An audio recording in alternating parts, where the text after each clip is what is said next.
anos de atuação jurídica, Manuela Carmena Castrillo decidiu se candidatar ao cargo de prefeita de Madrid, na Espanha, e foi eleita.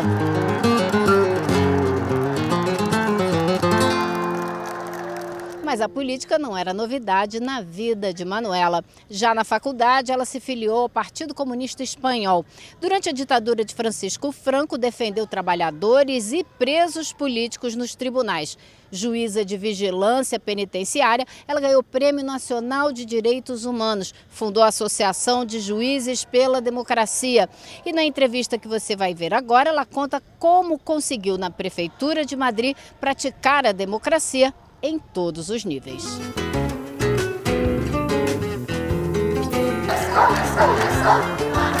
Hoy estábamos hablando de la necesidad de defender la democracia, que está muy en peligro, me parece, en todo el mundo. Entonces usted hablaba del cuidado que necesitamos tener. Entonces gustaría que hablase un poquito de cómo se puede cuidar de la democracia. Mira, a mí me gusta más que la palabra defender, que es una palabra más militar, más relacionada con siempre repeler una agresión, utilizar el verbo de cuidar. Porque cuidar precisa observar, mirar, analizar. Y yo creo que eso es lo que tenemos que hacer para cuidar bien la democracia. Observarla, mirarla, lo que le falta, lo que debemos completarla, cómo mejorarla. Y usted tiene una historia muy larga con la justicia. Ajá. Por 30 años fuiste magistrada, ¿no? Sí. Antes de empezar en la política oficialmente, ¿no? Claro. Porque la política hacemos todo el tiempo. Eso es. Pero, entonces, usted hablaba hoy de la necesidad de tenermos leyes para la mentira en la política. Sí. Y me parece que es una idea que viene de tu experiencia con las leyes. Nuestra Constitución, que recoge los grandes derechos, expresa que la libertad de información tiene que ser veraz. En nuestro país ha habido muchos procesos contra periodistas que han dado informaciones que no eran ciertas, ¿no? Echo de menos el que haya también procesos contra políticos que informan de una forma incierta. Porque si el periodista tiene responsabilidad en contar la verdad, la del político es mucho mayor, porque de su análisis, de su verdad, se va a derivar las medidas políticas que va a tomar. Y yo creo que es necesario ahora que se busque algún tipo de penalidad, de criminalización de la mentira en la política. Y no es muy fácil ahora con todas las medias sociales, porque las mentiras se van en una rapidez increíble, ¿no? Son disipadas con una velocidad increíble. Entonces, sí y no, porque fíjate que antes al periodista se le perseguía por las noticias que aparecían en la prensa, si no eran verdad. Ahora la visualización de la vida hace que veamos directamente al político mentir. Es decir, el político miente en una entrevista de televisión, miente en un acto público. Claro, lo tenemos grabado, es su mentira. A partir de ahí puede haber personas que repitan esta mentira. Pero ¿quién la introdujo en el circuito de la comunicación? El político. Él será el responsable. La democracia necesita la participación activa de la gente para que sea efectiva. Y usted tiene una experiencia que me parece muy interesante, que es el sorteo de participantes en una ciudad, en un municipio, en varios, ¿no? Sí, en Madrid. ¿Puedes explicar cómo funciona los resultados de todo eso? Nosotros en el Ayuntamiento de Madrid, cuando yo era alcaldesa, supimos que había países como precisamente Irlanda, donde se habían llevado a cabo experiencias de sorteo para decidir problemas muy complejos, ¿no? Y pensamos que era bueno hacer esa experiencia en Madrid para que los ciudadanos nos dijeran lo que les parecía lo que estábamos haciendo en el ayuntamiento, es decir, para evaluar nuestro trabajo y para recoger iniciativas respecto a lo que habíamos hecho. y estuvimos unos meses de experiencia y fue muy buena. Pero a continuación, nosotros, aunque ganamos las elecciones, la derecha hizo un bloque y no pudimos gobernar. Y por tanto no pudimos seguir esa experiencia. Qué lástima. Pero fue muy interesante, muy interesante. Entonces se probó que sí, que es Sí. buena, que puede ser. Sí, porque se debatían problemas de la ciudad, no había enfrentamientos, no había insultos de un partido a otro partido, no eran personas de partidos. Tuvimos desde un joven de 17 años, que yo recuerdo, vestido como muy joven, con trenzas, con tatuajes, hasta una señora de 80 años, muy formal, con su collar, había ido a la peluquería, ya quería estar guapa, y estaban hablando, era muy bonito. Ahora, mira, me parece que nosotros tenemos en el modelo de democracia capitalista, digamos, una influencia de la plata muy, muy grande, más y más. Los políticos son ahora profesionales de la política, no son necesariamente servidores de la gente. Claro. Entonces, las campañas por elecciones son carísimas, más y más. Entonces, me parece que este es un otro problema que se suma a todo más. Sí, es un problema muy grave, muy grave. Para mí es importante que no haya políticos profesionales. Es decir, que una persona no pueda estar en política siempre. Una persona no puede vivir solo de la política. La política no es una carrera profesional como es la medicina, o es la enseñanza, o es la investigación, o la judicatura. No, la política es una responsabilidad. Y durante el tiempo que a ti te toca esa responsabilidad, o que tú la pides, naturalmente tienes un salario público. Pero no es tu alternativa, ¿no? Porque ahora sucede que se confunde el interés de los miembros de los partidos que no quieren perder su trabajo con el bien público, es decir, lo que se debe hacer para mejorar a la sociedad, ¿no? Y eso es muy importante disolverlo.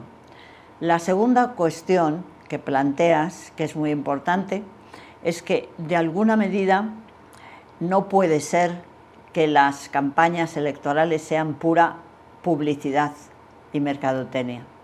Es necesario que los ciudadanos conozcan y participen en la gestión pública. Y participando en la gestión pública, se decida sobre la gestión pública. No es necesario que haya las campañas carísimas, que todos sabemos, y que al final corrompen a las estructuras políticas, ¿no? Lo que es necesario es que los propios ciudadanos participen en la gestión política. A mí eso me interesa mucho. Usted lo vio de muy cerca, ¿no? Sí. Cuando empezó a trabajar con la política, Muy cerca. porque la gente no sabía Claro. lo que hacía usted. Claro, claro. A mí me parecía muy importante el que fueran los ciudadanos que vieran lo que se hacía, ¿no? Se hicieron muchísimas cosas. Sin embargo, las campañas no tenían que ver sobre lo que habíamos hecho, sino sobre si éramos de estas ideas, de la otra, o sobre si éramos simpáticos, antipáticos, en fin, era absurdo. Yo me siento orgullosa de poder estar normalmente en los medios de transporte, en la calle, en las tiendas, sin ningún tipo de seguridad. Yo no tengo seguridad ninguna. Y la gente me da la enhorabuena, me dice que se hizo buen trabajo. Algunos me dicen, yo no te voté, pero me gusta cómo lo haces, ¿no? Creo que eso ha permitido dejar un modelo de otra forma de ser política. Eso fue éxito. ¿Qué fue fracaso?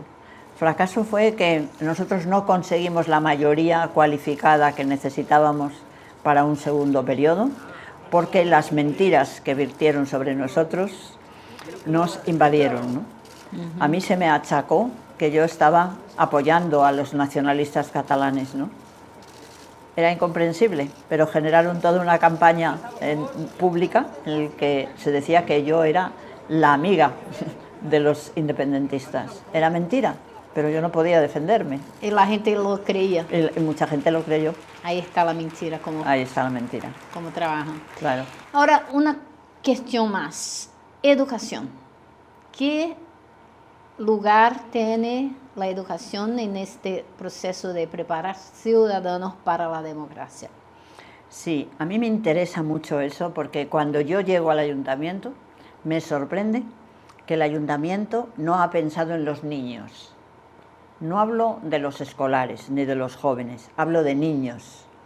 Es como si los niños, como no votan, no tienen papel en el ayuntamiento. Y nosotros nos dedicamos a hacer muchas cosas por los niños. Hicimos libros, les mandamos cartas, hicimos desayunos con ellos, con niños, para que desde muy pronto ellos sepan lo que es la ciudad, lo que es gobernar la ciudad, ¿no? Y eso es importantísimo. Nosotros creamos la mejor red de escuelas infantiles que estaba en nuestra disposición, ¿no? Creamos muchas escuelas infantiles completamente gratis, porque nos parece que eso es las raíces para la buena educación ciudadana. Creemos que es determinante. Después, la competencia de la educación en España no le corresponde al ayuntamiento, solamente le corresponde la competencia de las escuelas infantiles. Sin embargo, los institutos públicos y los colegios, la competencia es de la comunidad. Y nosotros lo que hicimos fue complementar esa actividad a base de hacer sistemáticamente plenos, es decir, asambleas con jóvenes y niños. Y fue muy interesante, porque nosotros conseguimos poner en marcha proyectos inspirados por los niños. ¿Cómo? Por ejemplo, unos niños de un colegio redactaron un proyecto para hacer un centro para adolescentes, porque nos decían, hay parques infantiles para que jueguen los pequeños, hay actividades culturales para que vayan los teenagers, ¿no? Pero ¿y nosotros que tenemos 11 y 12, qué hacemos? ¿Dónde vamos, no? Y entonces, en una caja de galletas, ellos diseñaron el proyecto, ¿no? Ay, y nosotros lo hicimos. ¡Qué lindo! Y fue precioso. ¿Y lo hicieron? Lo hicimos y lo estrenaron los niños. ¡Ah, qué fue lindo! precioso. Precioso. Fue precioso, eso fue precioso. Ajá. Pero hicimos muchas más cosas, ¿eh? Hicimos muchas cosas con los niños, con los jóvenes, ¿no? Yo, por ejemplo, teníamos asambleas con adolescentes, ¿no? Ya mayores, ya más mayores, estaríamos hablando 16, 17, ¿no? Y yo, por ejemplo, les invitaba a comer de vez en cuando, ¿no? Yo misma hacía la comida en el ayuntamiento. En el ayuntamiento teníamos un comedor muy grande con una cocina preparado para las empresas, pero a mí me gusta mucho guisar y yo les hacía la comida. Y entonces tenía conversaciones con ellos, a veces me llamaban por teléfono ellos cuando tenían algún problema. ¿De qué hablaban? Pues mira, por ejemplo, hablaban de cosas que no les había gustado. Entonces ellos nos decían, no sabemos por qué el cine de verano, por ejemplo, me acuerdo que me dijo uno, ponen películas tan malas. ¿Por qué el ayuntamiento ponéis películas tan aburridas? Cosas así, hablábamos de estas cosas con ellos. También a veces hablábamos de los emigrantes, del problema que para ellos a veces les significaba, ¿no? Las peleas, y hablábamos de estas cosas, ¿no? Hicimos otra cosa que era muy interesante para nosotros, y es plantear la necesidad de que la universidad colabora en lo que nosotros llamábamos trabajo-servicio, es decir, que la universidad permitiera que estudiantes trabajaran por el ayuntamiento para colaborar con el ayuntamiento, que trabajaran con la limpieza, que trabajaran con las escuelas infantiles, que trabajaran con los servicios generales, ¿no? Para que ellos vieran que la ciudad se construye entre todos, ¿no? Y también hicimos algo que a mí me gustó mucho y que fue cuando un joven incumplía las normas de decencia de la comunidad, por ejemplo, pues dejaba cascos de botellas en el suelo o cosas de este tipo, le poníamos una multa consistente en venir a limpiar la calle 1 o 2 días a la semana. Les dábamos un uniforme y acompañaban a los barrenderos para limpiar la ciudad. Perfecto. Me encanta. Pequeñas cosas, pero que fueron importantes. Sí, pero como se enseña, ¿no? Yo creo que a sí. vivir ahí en comunidad.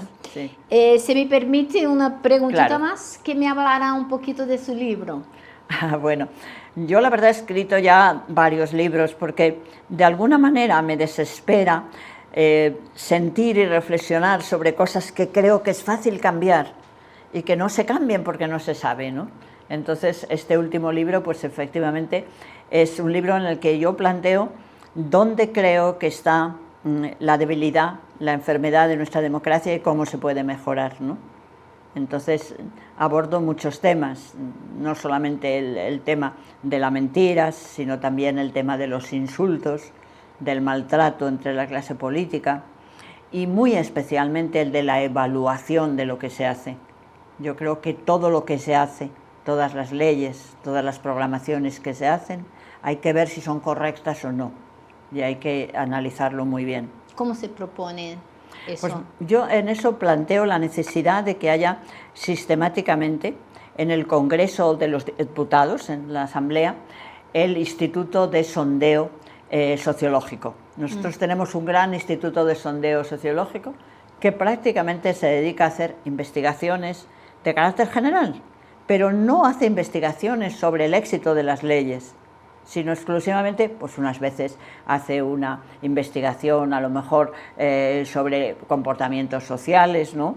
O bueno, sobre el perfil de las mujeres, pero no hace sistemáticamente un análisis de las leyes, ¿no? Y yo, claro, al haber sido tanto tiempo magistrado, sé que hay leyes que están mal redactadas, que no valen para nada, que confunden. Y que la gente no lo conoce. Y la gente no lo conoce, ¿no? Yo ahora mismo, por ejemplo, ya fuera de la política y jubilada, tengo un programa en la Radio Nacional Española que se llama Máster en Justicia y que lo que hago es explicar estas cosas de la justicia.